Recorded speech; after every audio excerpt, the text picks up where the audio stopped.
এটা হচ্ছে Suzuki Gixxer SF. এই বাইকটা হচ্ছে এফআই এবিএস। এই বাইকটা আমরা অল মাস্টার সার্ভিস করছি। এবার মাস্টার সার্ভিস করার পরে এই যে মিটার দিতে যাও, মিটার এখানে কিন্তু কোনো সিগন্যাল নাই, হ্যাঁ, সিগন্যাল মোড অফ আছে। বাট আমরা যে বাইকে যতগুলো সেন্সরের লাইন খুলছে, যতগুলো জ্যাক খুলছে ওয়ারিং এর, সেই জ্যাক গুলো দেখেন এখানে এসে হিস্ট্রি করে এসে জমা হয়ে আছে, দেখেন, রেড ফল কোড। ফল কোডে গেলে পারে হিস্ট্রি কোড, পেন্ডিং কোড, যে কোড, যেই ওয়ারিং এর জ্যাক গুলো আমরা খুলেছিলাম, যেই সব জায়গায় আমরা কাজ করেছি সেই জায়গাগুলোর কোড এখানে এসে জমা হয়ে আছে। এই যে এখানে টিপ মারলে পারে যে ও দেখা যাচ্ছে একটা, দুইটা, তিনটা, চারটা, পাঁচটা, ছয়টা, সাতটা, আটটা, অলরেডি 8টা কোড জমা হয়ে আছে। মিটারে কিন্তু কোন রকমের সিগন্যাল দেখছে না এই মিটারে। কিন্তু যখন এই মেশিন লাগানো হয়েছে, তখন এই পুরো সমস্যা মেশিনে বোঝা যাচ্ছে।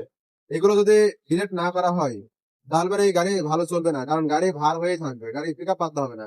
পেন্ডিং কোডে বর্তমানে কোনো ফল্ট কোড নাই, হ্যাঁ। এই যে যদি এখানে কোনো গাড়ি অলরেডি সমস্যা হয়ে আছে, সেরকম কোনো সময় থাকে এবার এখানে দেখা দিত না। এখন আমরা এই ফল্ট কোড গুলো রিসেট করে দেবো।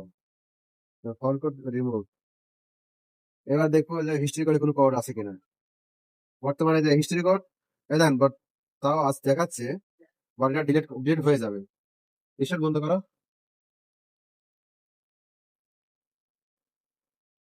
স্টার্ট ছিল বলে হতেছিল না, বাট এবার দেখা যাক। এখন আর বর্তমানে কোনো কোড নাই। হিস্ট্রি কোডে বর্তমানে কোনো কোড নাই। হ্যাঁ, এই হচ্ছে এই এফআই বাইক গুলো আসলে ম্যানুয়ালি কাজ করা পসিবল হয় না, বাট কিছু কিছু সমস্যা গাড়ি চাপা দিয়ে রাখে, সেই সমস্যাগুলো দেখায় না।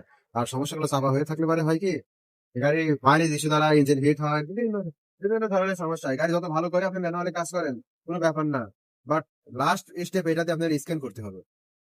স্ক্যান না করলে ওই গাড়ি ভালো হবে না, ঠিক হবে না। এটা লাভ আছে। ঠিক আছে, লাগা দাও এটি।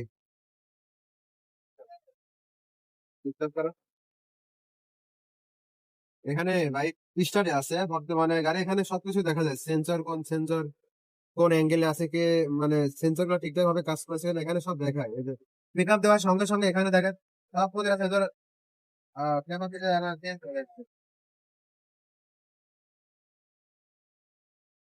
এই যে গাড়ি আরপিএম চেক করা যায়, যেরকম দাগ হচ্ছে। আর কি প্রতিটা সেন্সর সাথে একটা ব্যাটারি সঠিকভাবে চার্জ হচ্ছে কিনা সেটা এখানে দেখাচ্ছে। গাড়ি স্পিড, গাড়ি টেম্পারেচার, এখানে ইঞ্জিন টেম্পারেচার, অয়েল টেম্পারেচার সব দেখাচ্ছে। এই হচ্ছে অবস্থা। হ্যাঁ।